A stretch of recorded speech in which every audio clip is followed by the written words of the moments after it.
What's up, guys? We're doing a mounts tier list because, okay, I forgot to delete the maker. Hold on. Actually, I'm not even going to edit this. I don't care. We're doing a mounts tier list for anime Vanguards. There's only 3 mounts in the game, but it won't let you make a tier list unless you have 5 images, so I just had to include these 2 random pictures of dogs. But yeah, there's 3 mounts in the game, so we have 3 tiers. S, the greatest mount in the game. A tier is mid, B tier is ass, worst mount. So we're just gonna go from worst to best, with the worst mount in the game being the Nimbus Cloud. And I know what you guys are thinking, you know, a lot of you Dragon Ball fans might hold a lot of sentimental value to this mount, but like, you know, let's keep it a buck. This shit is ass. Like, I'll put some footage of me using it in game. It just looks like a big cloud of piss. And the little particle effect that it leaves behind when you move also just looks like a fart. It just makes the entire cloud look like one big giant fart that you're riding on. And the other 2 mounts in the game, they're a little bit more lively than this one, because the other 2, you know, they kind of move, right? They like breathe up and down. You can see them. You can feel that the mount is like sort of alive. I don't know how to describe it, but the best way that I can say it is that the mounts feel more in depth than this one. Because with the Nimbus Cloud, it doesn't even like, you know, float up and down, or, you know, the cloud particles don't move a little bit. It's just a still image of a cloud. It looks like a chunk of a cloud, but it's like a frozen cloud. I don't know how to describe it. It just doesn't look good to me. The Nimbus Cloud itself is pretty cool, obviously, from Dragon Ball. That shit's cool, but at the same time, in-game, in anime Vanguards, this is easily the worst mount in the game. Plus, it's from the easiest map in the game. Like, if you're rocking this in a public server and someone sees you riding that, they're gonna think you're a bum, because like, what are you doing flexing that you beat the easiest map in the game?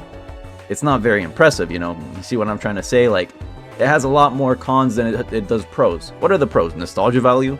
Meanwhile, the cons are, it looks the worst out of all 3 mounts. It's the easiest to get, so it's the least impressive, and the cloud itself doesn't move. It's just like it's really stiff, which really just kills it for me.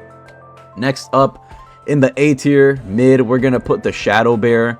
Whatever this guy is supposed to be, I'm gonna be honest with y'all, I have no idea where this guy's from, like, or what anime he's supposed to be from. But I do know that he's from Solo Leveling, I'm assuming, because you get him from the Solo Leveling map. And the reason that he's in A tier, number 1, I'll put footage of him in game right now. He's fat. Right, and I'm not one to body shame, but like, this dude's just fat. He does have some pros though. His walking animation, the way that he runs, looks really nice. It looks like he's charging at someone. His walk animation is really aggressive and like really animalistic, which fits him because he's, you know, he's a bear. So that's points for him. But he gets minus points because the particle effects on his eyeballs they're not connected to his eyes. If you look closely, and I showcase it in the footage, the bear has particles that are supposed to be in his eyes, but as his head moves up and down, the particles just stay in a very still position, which kind of kills the immersion for me. I know this is a bit of a nitpick, but we're analyzing what the best mount is here, and, you know, you got to take into account all aspects of the mount. Plus points though, like, you know, it looks really cool when you're actually using it. The running animation looks super nice.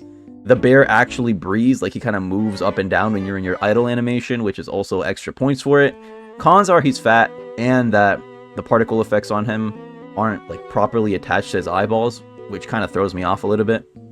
And last but not least, in the S tier, the greatest mount in the game, it is the Elder Toad mount, or I don't know what his exact name is. I believe he's supposed to be what's his name? Gamamaru from Naruto, the Elder Toad.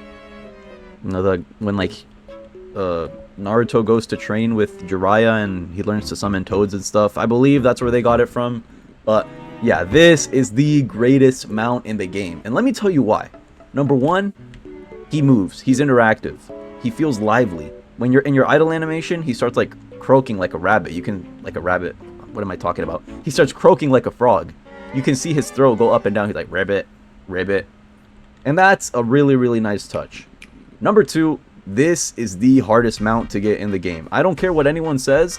The Sand Village map, the Sand Ninja Village, the Naruto map number 2 in anime Vanguards is the hardest map to be in nightmare mode in the game. And the reason that I say that is just because that map is just the outright hardest map in the game. You have those annoying ass puppet enemies that keep birthing themselves over and over again and respawning, and you have to break their shields to kill them permanently, and if you don't, they'll respawn. So you're just gonna have to keep dealing with that. A bunch of the bosses are super annoying too, like the Datara boss, I forgot what his name is. The guy that has a mouse on his hands, right? He just has a map-wide stun that stuns your entire team for like 5 seconds. That's annoying. And all in all, like not even from an endgame perspective, if you're a beginner and you're trying to do Sand Ninja Village by yourself, you're in for a rude awakening, because unless you have a mythic or a decently useful legendary, you are more often than not going to get steamrolled. You know, that's going to be kind of the soft cap for you until you get an actual usable unit. Because, you know, the Namek, I think that's what it's called, Namek, Planet Namek. Yeah, the DBZ map, you can steamroll that with any units, it really doesn't matter. But the Naruto map, that's when things actually start, you know, kicking up in difficulty. That's when the difficulty starts ramping up a little bit. And on top of that, like, the double dungeon map, the solo leveling map, is genuinely like so easy. The only thing that's even remotely hard is the final stage where you have to break the statues to kill the boss. But even that's extremely easy if you just use your brain and put units where the statues are, like, you'll be fine. But yeah, Naruto mount, the big toad, the great toad sage, whatever he's called, best mount in the game. He has the best walking animation in my opinion. He literally hops like a frog on all fours. He has the coolest idle animation, albeit he doesn't really look as intricate as the bear, because the bear has like all these blue things on him and his fur is blue and he has the glowing particles that are supposed to be on his eyeballs. He doesn't look the most menacing, you know, the bear does look more menacing than him, but like, you just gotta give it up for him.